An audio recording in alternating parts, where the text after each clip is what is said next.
El mundo geopolítico convulsionado. Donald Trump quiere hacer realidad su promesa de campaña de poner fin a la guerra en Ucrania. ¿Podrá lograrlo? Somos amigos de los BRICS y China, una iniciativa colombiana para tratar temas de multilateralismo, cooperación sur-sur y geopolítica. Mi nombre es Juan David Moreno, estoy aquí una vez más con el profesor Maximiliano Londoño. Hola Max. Hola, saludos a toda la audiencia.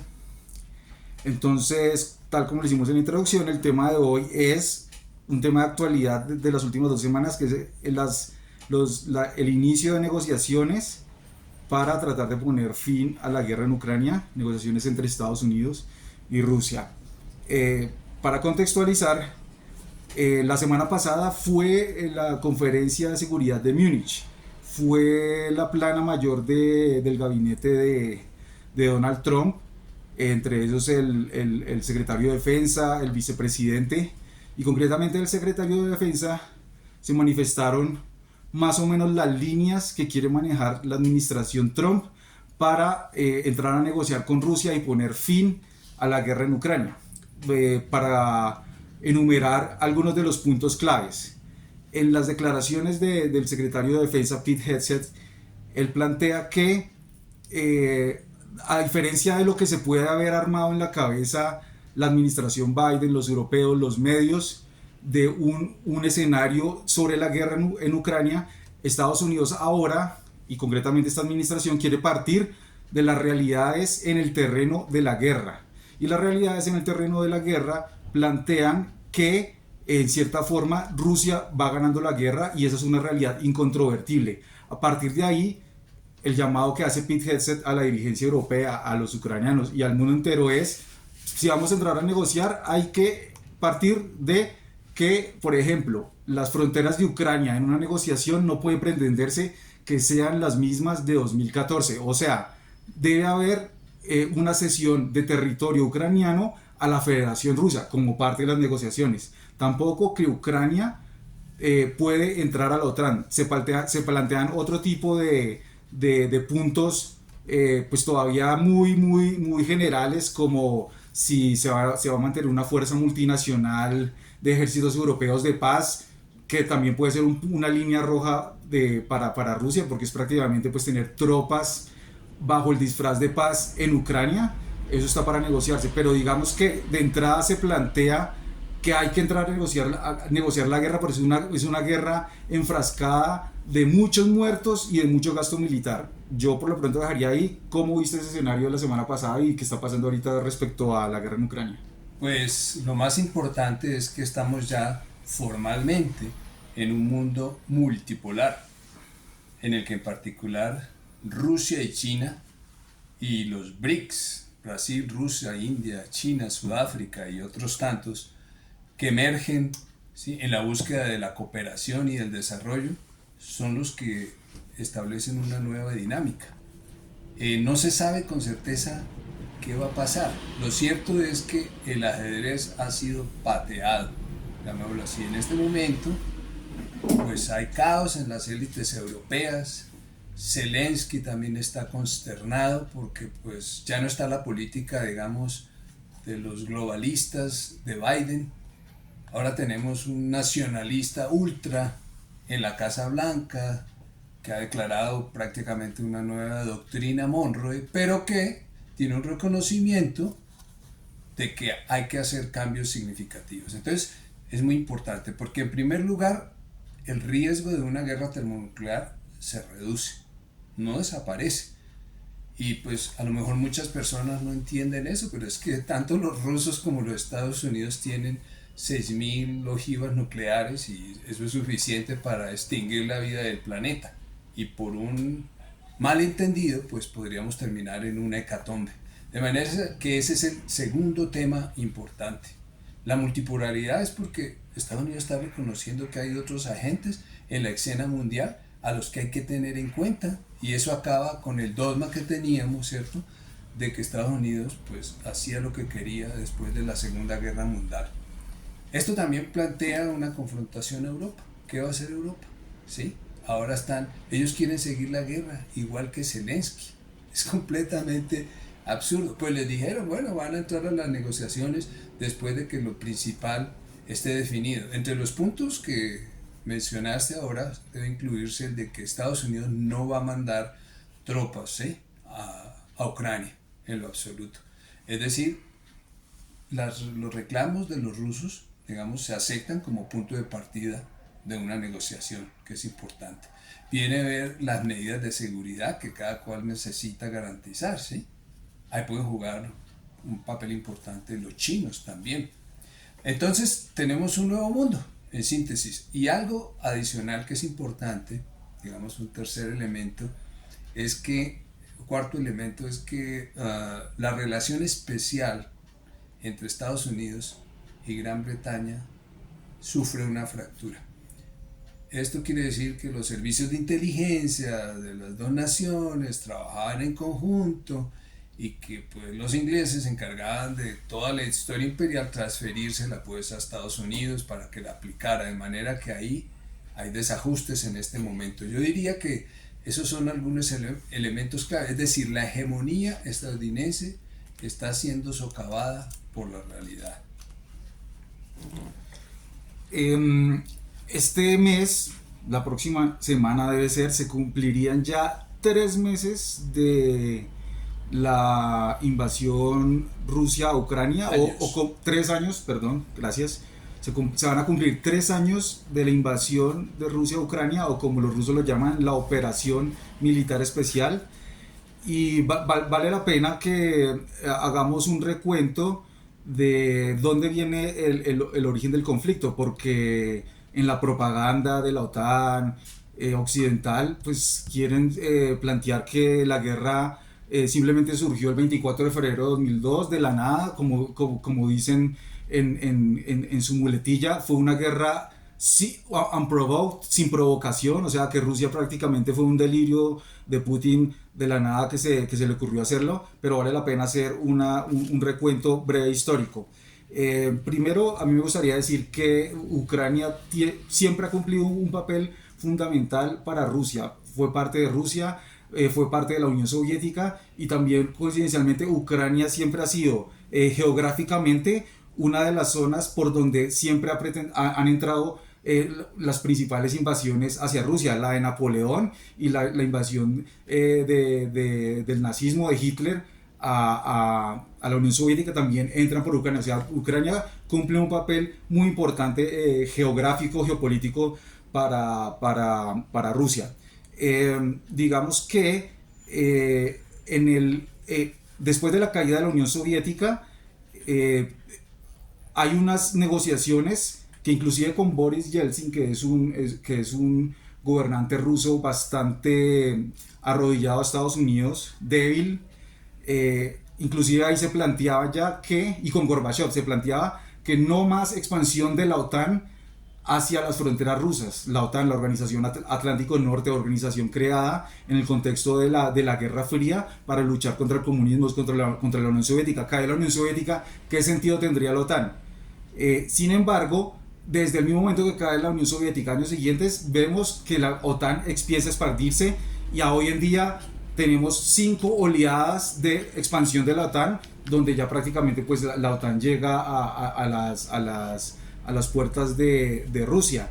Un incremento de la expansión de la OTAN es con George Bush, George Bush Jr., el de la guerra de Irak, plantea abiertamente, en desafío a Rusia, que supuestamente ya no es socialista, plantea la inclusión de Georgia y Ucrania a la OTAN, lo cual es una provocación abierta. Ahí es cuando ya Putin plantea que eso es inadmisible, ya empieza a dar la fractura. Hay un discurso muy famoso de Putin en la conferencia de seguridad de Múnich 2007, donde él ya plantea que el mundo, las reglas internacionales no las puede definir un solo país, que esto tiene que ser un concierto de todas las naciones, y que los problemas de seguridad tienen que ser colectivos. Bueno, entonces expansiones de la OTAN que son perjudiciales y son inadmisibles para Rusia. Y concretamente ya el punto que crispa el conflicto y la relación entre Occidente, la OTAN, Estados Unidos y Rusia es en 2014 el golpe de Estado o la operación de cambio de régimen en Ucrania del Maidán, cuando por medio de la intervención directa de Europa y de Estados Unidos, administración Obama, Victoria Nuland y todo ese círculo neocon de Obama, que es el mismo círculo neocon que vuelve con Biden, por medio de financiación a opositores en Ucrania, a facciones neonazis directamente, logran hacer un derrocamiento de un gobierno ucraniano que era neutral, que no estaba ni con Rusia ni con estaba balanceando entre Rusia y la Unión Europea, y se instala un gobierno totalmente rusófobo, antirruso, pro-OTAN. Eso ahí empieza como una intensificación del conflicto. Yo dejaría por ahí por el momento, no sé si... Pues digamos que lo que se estableció 1991 más o menos, con el periodo de la disolución de la Unión Soviética, es que Estados Unidos cooperaría con el desarrollo. Entonces hubo una promesa a Gorbachev, a todos estos líderes, a Yeltsin, que pues Occidente ayudaría. Pero no, la idea que tenían era tomar los recursos de Rusia y fragmentarla de 10, 12, 15 republiquetas de acuerdo a esquemas, sí, inventados de promover secesionismo o separatismo. Y esa promesa, pues los mismos que participaron en los procesos diplomáticos han reconocido que era un hecho, ¿sí? Que la OTAN no avanzaría pues hacia Rusia, pero pues como explicabas ahora, tenemos los misiles, ¿cierto? Pues más cerquita de Moscú, y entonces fue por eso que Rusia decidió actuar con la operación militar especial. Entonces digamos, toda esa narrativa de que sin provocación, de que es el expansionismo zarista, etc., pues es pura retórica. Rusia ha querido tener una relación con Europa, porque también es parte de Europa, aunque es euroasiática. Pero esto nos remonta a los temas de la geopolítica, ¿cierto? Es decir, la teoría esa de que quien controle la isla universal, es decir, Eurasia, las teorías de Mackinder, el británico, entonces controla al planeta. Entonces, pues ese es por ejemplo todo el pivot de Obama, ¿sí? Hacia Asia. Pero eso es Brzezinski, el asesor de seguridad de Estados Unidos en el momento dado. Entonces digamos que de vieja data varios presidentes estadounidenses han venido en la idea de fragmentar a Rusia. Se suponía que con esta guerra, que fue forzada en el sentido de que pues, Rusia había puesto sus alertas, pues iba a lograr el propósito de tumbar un régimen y fragmentar la nación. Y no ocurrió. Entonces ahora hay un reconocimiento por la nueva administración de Estados Unidos de ese hecho, y eso es lo que abre la posibilidad de una negociación. Entonces digamos que en síntesis lo que tenemos ahora es que emerge un nuevo orden que no sabemos exactamente hacia dónde va a ir. La idea es que haya cooperación entre las naciones para resolver los problemas de manera diplomática, y el sustrato de todo eso es que haya desarrollo económico. Entonces me devuelvo a 2014. Está el golpe del Maidán, que es una operación de cambio de régimen financiada por Estados Unidos, por Europa, Estados Unidos por medio de la USAID. Logran derrocar un gobierno democráticamente elegido que era neutral, instalar un gobierno rusófobo, hostil, nacionalista ucraniano, o sea, con ideología de los colaboradores del nazismo y con ideología abiertamente nazi y antirrusa, y empieza una especie de guerra civil en Ucrania, que se dividiría entre Ucrania occidental y Ucrania del este. Ucrania occidental más de tinte étnico y lingüístico ucraniano, y es como de lo que se basan los nacionalistas ucranianos, y Ucrania del este, que es una Ucrania más ruso parlante y étnicamente vinculada con Rusia. El régimen que se instala en 2014 es totalmente autoritario, fascista, prohíbe el ruso, prohíbe cualquier manifestación rusa, o sea, hasta empieza a perseguir más de la mitad de su población. Y en la zona del Donbass, Donetsk y Lugansk, que es en el sureste de Ucrania, vinculada hacia la península de Crimea, hay un levantamiento de milicias ucranianas rusoparlantes, que es el conflicto que que surge desde 2014, se va intensificando, Occidente le va dando más armas y el régimen ucraniano masacra una cantidad de sus propios ciudadanos ucranianos por ser rusoparlantes o de origen étnico ruso. En 2022 Rusia viene advirtiendo durante meses, hay líneas rojas, no puede seguir escalando la situación en el Donbass, no se puede seguir hablando abiertamente de que van a vincular a Ucrania a la OTAN. Nosotros tenemos estas líneas rojas, se las pasan a Estados Unidos, se las pasan a Europa, y los europeos y los gringos dicen: no nos importa sus líneas rojas, nosotros hacemos los que queremos, usted no le puede prohibir a ningún país hacerse dueño de la OTAN. O sea, una provocación permanente. Y ya después, creyendo que Rusia, una potencia nuclear, simplemente estaba alardeando y no iba a hacer nada, en 2022 surge la operación militar especial, que hay que decirlo, es una acción, si la analizamos a la luz de la legislación internacional, pues sí es una violación de la legislación internacional, es una invasión, pero como decimos, el conflicto no inicia en 2014, en 2022, sino que, si lo citamos, inicia en el 2014 con el golpe de la OTAN. No sé si quieras decir algo, porque yo quiero decir más o menos cuál es la situación del terreno hoy en día que lleva a Estados Unidos a decir: la situación real es del terreno de la guerra, nos permite decir que Rusia no se le pueden imponer condiciones. Digamos que Estados Unidos, de manera pragmática, comprende lo que hemos dicho, es decir, que Rusia está ganando militarmente la guerra, no en Ucrania simplemente, en realidad es una guerra contra la OTAN, y la OTAN es el instrumento, pues el Tratado Atlántico Norte de Estados Unidos y sus aliados, vasallos europeos. Entonces, digamos, ese es un hecho contundente, y eso es lo que abre la posibilidad de la negociación. ¿Qué clase de nuevo orden? Porque esto quiere decir que el orden basado en reglas, neoliberal, pues se está desmoronando, se está cuarteando. Entonces aquí es donde todos tendrán que reflexionar. Por ejemplo, Europa, ¿qué va a hacer con su política económica? Estados Unidos la presiona a que corte relaciones comerciales con China. Ellos venden 800 mil millones de dólares anuales, ¿sí? Es el comercio lo que reciben, ¿sí? Entonces tendrían que cortar ese flujo. ¿Qué van a hacer?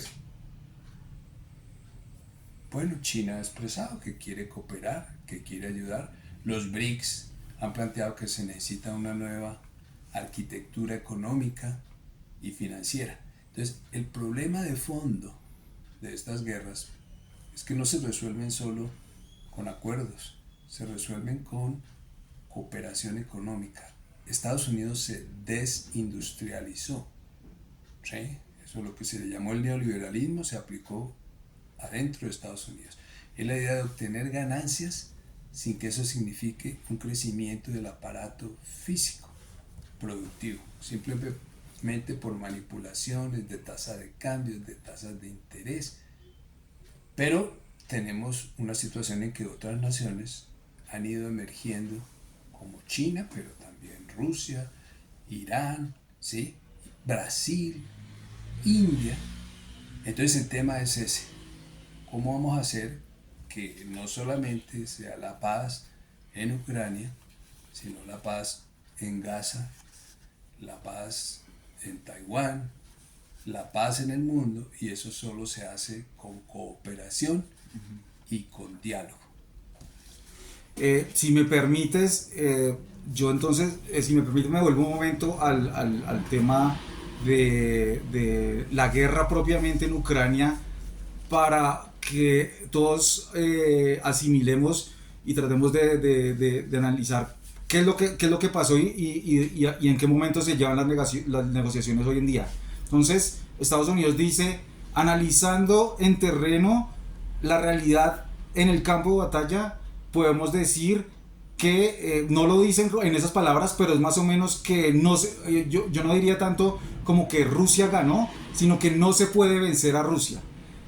Digamos que Rusia, cuando inicia la operación militar especial, la lanza con un número reducido de combatientes, 150.000. La relación de hombres rusos con ucranianos era de 1 a 3, un ruso por 3 ucranianos por ejército ucraniano, que era uno de los más grandes y más entrenados para ese momento. Y parece ser en principio una operación militar desordenada. Ingresan también por Bielorrusia y llegan a las puertas de Kiev. Muchos tanques llegan a las puertas de Kiev, una fila, yo me acuerdo, kilómetros de tanques rusos a las puertas de Kiev. Entonces digamos que en principio no se entendía bien. Ahí los ucranianos, con todo el apoyo de inteligencia y militar de la OTAN, que le empiezan a enviar lo último en armamento, en las siguientes semanas y los meses, logran hacer como un repliegue de Rusia de las puertas de Kiev, empezar a retirarlo, y empieza a recuperar otras zonas también del este de Ucrania que había sobre las que se había posicionado Rusia, lo cual da la imagen, recuerdo, hacia el otoño-invierno de 2022, el primer año, que Ucrania está expulsando a los rusos. Entonces, digamos que eso crea una cierta ilusión, y sobre eso se baja la propaganda. Ucrania puede expulsar totalmente a Rusia de Ucrania. Pero ya cuando miramos después cómo se para Rusia en el terreno, vemos que Rusia se para en su zona de influencia étnica y lingüística, o sea, en Donetsk, Lugansk, en la zona del Donbass, y en Crimea. Y con los años y pasar de la guerra, hoy en día se puede afirmar que Ucrania no tiene ningún modo de recuperar esas zonas. O sea, no tiene forma de recuperar el Donbass, y mucho menos de recuperar Crimea, que era como una de las apuestas de Ucrania, que decía, no, es que nosotros podemos inclusive llegar a recuperar a Crimea, y si recuperamos a Crimea nos dejan entrar a la OTAN. O sea, una fantasía total simplemente para escalar. Entonces, se parte hoy en día, a Rusia no se puede expulsar del Donbass y de Ucrania. Por eso es lo que se dice, que Ucrania debe ceder en una negociación. La realidad es esa: Ucrania no tiene forma, ni la OTAN ni Estados Unidos tienen forma de cómo hacer que Rusia se salga de ahí. Por eso se dice que Rusia ganó la guerra, o como yo lo quiero decir, Rusia no ha sido derrotada. No sé si quieras decir algo al respecto, o pasamos a más análisis concretos. Pues, o sea, yo creo que ahí avanzan las negociaciones, es decir, hay un reconocimiento formal de, pues, reactivar la actividad diplomática, ¿sí?, ruso-estadounidense.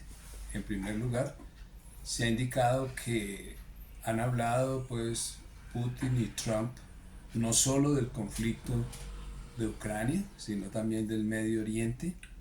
No sabemos qué implicaciones vaya a tener, pero pues todo está interrelacionado. Entonces digamos que eso llevará su curso, que está bastante rápido, digamos, en la agenda.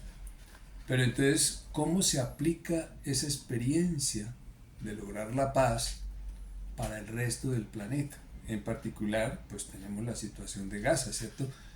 Trump mencionó una propuesta absurda completamente, ¿cierto?, de que eso se va a volver unos hoteles, unos resorts, y que Estados Unidos va a ayudar a hacer esa limpieza, sacando de ahí a los palestinos y que se vayan a las naciones vecinas. Pues obviamente que eso no es aceptable para nadie, empezando por la Liga Árabe. Entonces hay una contrapropuesta, por ejemplo, de algunos de ellos que dicen, bueno, pues que se haga un plan Marshall, que fue el que se hizo después de la Segunda Guerra Mundial para ayudar a los países europeos por parte de Estados Unidos, pero nunca se sacó a los europeos de sus países para hacer los proyectos de desarrollo. Así que pues ahí deben vivir los que viven ahí, es decir, los palestinos. O sea, tiene que haber una solución de los dos estados. Entonces, así como se reconoció ese hecho en Ucrania, se tiene que reconocer que no puede ese genocidio, ¿sí?, permanecer en la región, y esa es otra papa caliente que nos puede llevar pues a una guerra mundial. Entonces, por eso el tema es las políticas económicas, ¿sí?, productivas. Estaría el otro escenario, que es la situación de Taiwán, que venía pues de la agenda de Biden, ¿cierto?, de provocaciones, y también con Filipinas, que también se tiene que desaparecer, ¿sí? No se trata de llegar a ceses al fuego nada más, pues puede ser una cosa inicial, es poder tener un fundamento sólido para una paz. De manera que yo sintetizaría esto diciendo pues que paz con Rusia, paz con China, paz en el Medio Oriente, ¿sí? Y paz en todos nuestros países, pero con desarrollo. Y ahí están los BRICS. Ahora, me gustaría que miráramos el tema de Rusia como una potencia económica, también se puede decir militar, y como un miembro importante de los BRICS.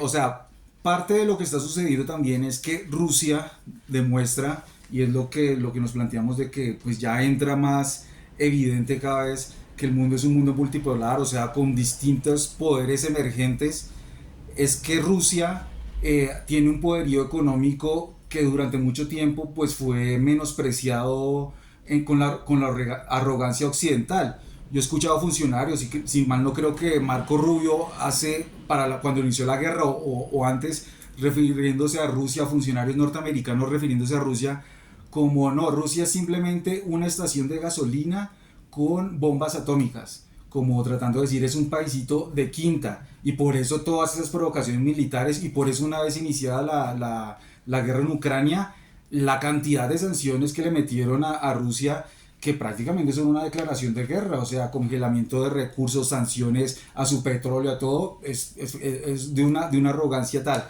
Pero ¿por qué Rusia tiene la capacidad de reacomodarse a esa situación de sanciones, reacomodarse militarmente a ese reto militar que implica la OTAN en Ucrania, y acelerar su producción militar y prácticamente empatar y superar la situación en el terreno? ¿Cómo puede sortear las sanciones? Y vemos que hoy en día Rusia económicamente es más fuerte que lo que era antes de las sanciones. Bueno, digamos que el desafío para el mundo es si se podrá lograr un tipo de recuperación basada, como dijimos, en el interés legítimo de las naciones, en el bienestar de las personas, o una movilización de guerra, es decir, una expansión económica a través del aparato militar, porque digamos desde Occidente, pues eso se plantea, ¿no? Dijeron no hay problema con Ucrania, se destruya hasta el último ucraniano, pero pues tomaremos ese territorio, ¿sí? Ahí está BlackRock y otros conglomerados, ¿no? Que tienen sus planes. Digamos que en el caso de Rusia, si en el caso de Rusia viene una colaboración, digamos, o una expresión de que su capacidad militar refleja un desarrollo también de procesos industriales importantes, y ha habido una renovación del aparato, y además hay una cooperación en toda la zona, digamos, de Siberia para volverla a activar económicamente, con China, por ejemplo, toda una relación con Mongolia, es decir, toda esa región está otra vez en un proceso económico expansivo. Y en concreto con la guerra de Rusia, pues ha sido autónomo, porque lo que le compraba a Europa lo está produciendo ahora, ¿sí? Entonces tenemos una situación en que el mundo se debate entre si lo que viene será un orden existente basado en la paz, en el desarrollo, en la cooperación, o será un mundo donde va a haber 3, 4 grupos, los que sea así, unos en contienda. Yo creo que en las condiciones actuales, los BRICS, y particularmente China, con la iniciativa de la Franja y la Ruta, han hecho una demostración concreta que es a través del desarrollo de la economía y el bienestar de las naciones cómo se pueden resolver los problemas definitivos. Eso puede ser tema de una mayor ampliación en otro tipo de discusión. Pero ese es el dilema. Entonces Estados Unidos quiere desarrollarse industrialmente, es legítimo que lo quiera, se desindustrializaron. Es que el hecho de que en los supermercados de Estados Unidos pues el 80% de la mercadería vengan de Asia y particularmente de China, no es por una amenaza, es porque Así lo decidieron los Estados Unidos, que querían tener maquilas, o sea, producir barato, con mano de obra barata, ¿sí? Con materias primas baratas en México, en otros lugares, ¿sí? Para obtener financieramente.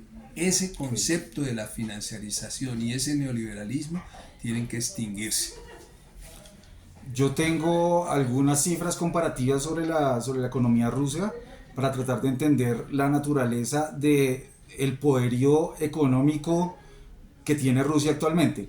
Eh, Hay un índice general de Producto Interno Bruto Mundial, que Producto Interno Bruto nominal, donde pues en primer lugar está Estados Unidos, después viene China, por muy lejos ambos, después seguiría Japón, después Alemania, después otros países del G7 y Rusia quedaría por allá como en el puesto 11, midiéndolo por PIB nominal, o sea, PIB, que es una medida que sirve para hacer comparaciones, pero que también encubre o no ayuda a entender bien cómo es el funcionamiento de una economía, porque dentro del PIB se incluye la venta de armas, se incluye toda la especulación en el mercado financiero, activos, o sea, es una situación que de pronto hay veces no da, es un concepto económico que de pronto no da cuenta de la producción real de la economía. Hay otro que es el PIB por paridad de poder adquisitivo, por paridad de compra, por capacidad de compra, que es otro tipo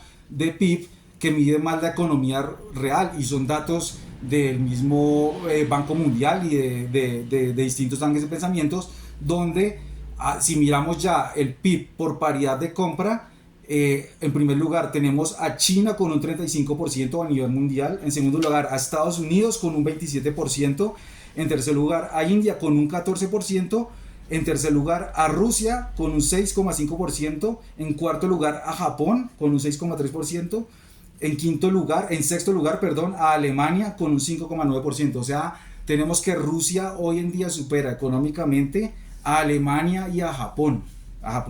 El crecimiento del PIB, el crecimiento económico del 2024, o sea, del comportamiento de la economía del año pasado.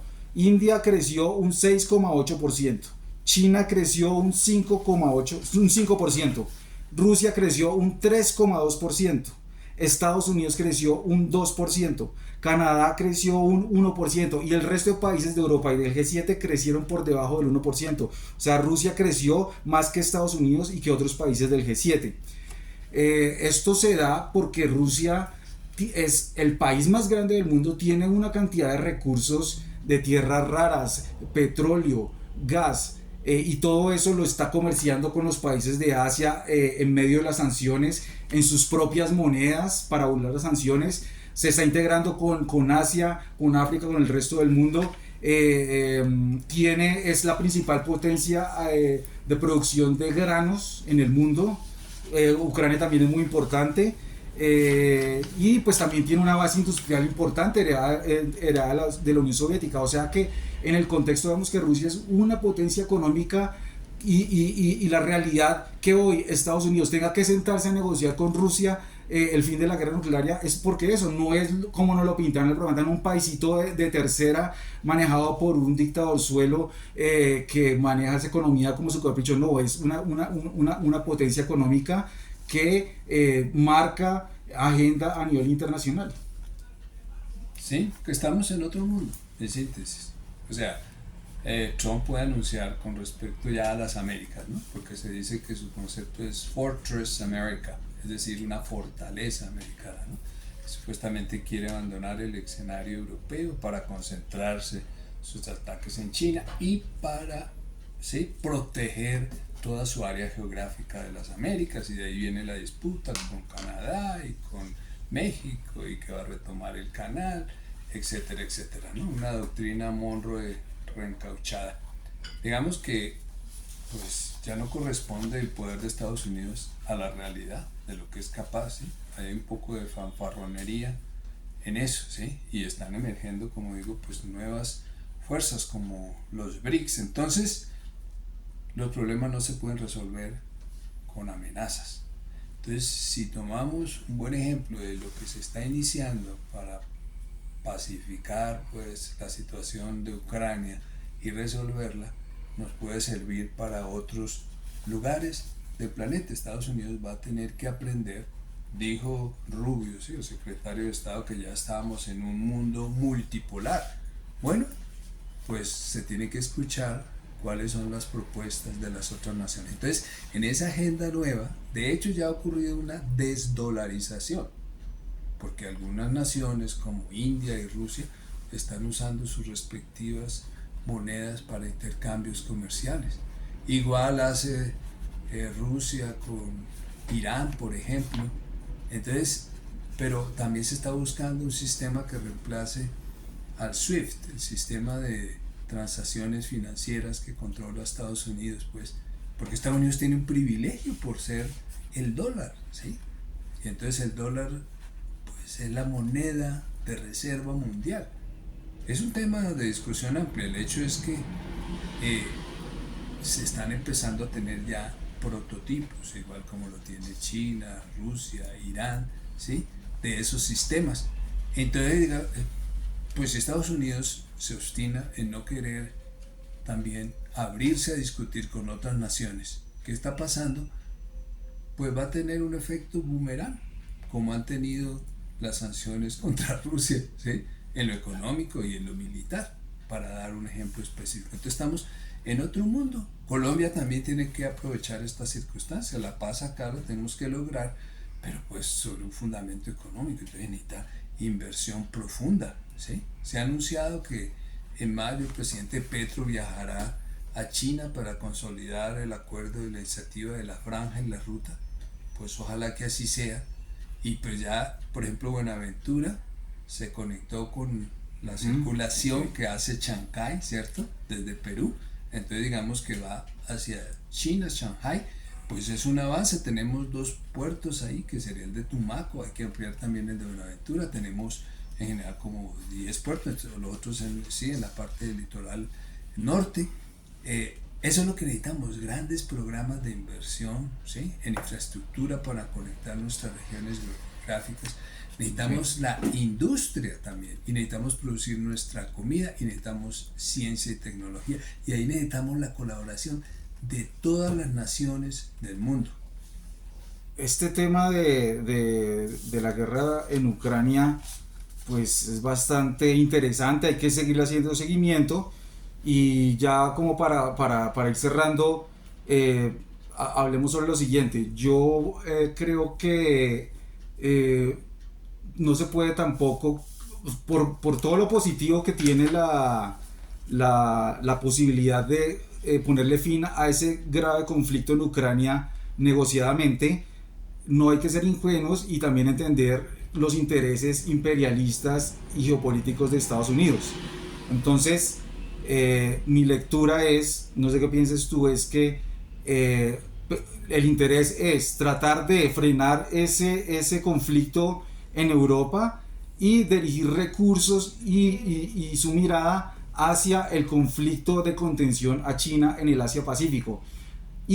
O en otras palabras también, parte de esa negociación en Ucrania es tratar de separar a Rusia de China, tratar de separar de Rusia de China, algo que ya ha hecho Estados Unidos, lo intentó en el pasado cuando existía los países socialistas, dividió en cierta forma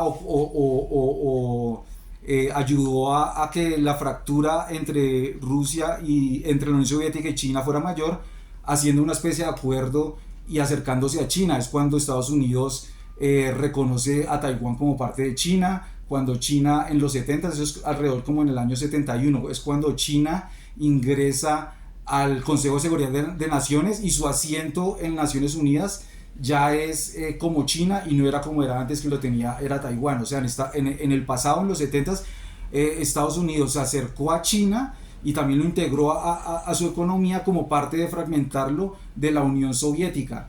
Parte de ahí viene la integración de China, el desarrollo de China económicamente a lo que vemos hoy en día. Hoy con esto del conflicto en Ucrania y la negociación, también se buscaría eso, una fragmentación entre Rusia y China, o sea, de los BRICS, y acercar a Rusia a Estados Unidos. Yo de todas formas pues tengo mis dudas de que eso Estados Unidos lo logre tan fácilmente. por lo menos no mientras Vladimir Putin siga siendo el presidente y el líder de Rusia.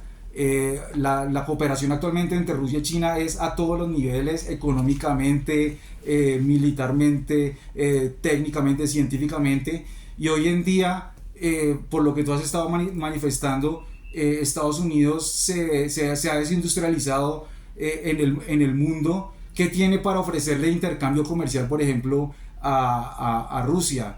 Hoy en día, pues, Estados Unidos tendría para ofrecer mucho petróleo, gas licuado, cosas que Rusia tiene por montones. Entonces, en ese balance, obviamente a Rusia no le convendría simplemente romper su relación con China y los BRICS y aliarse geoestratégicamente con Estados Unidos. No sé qué piensas.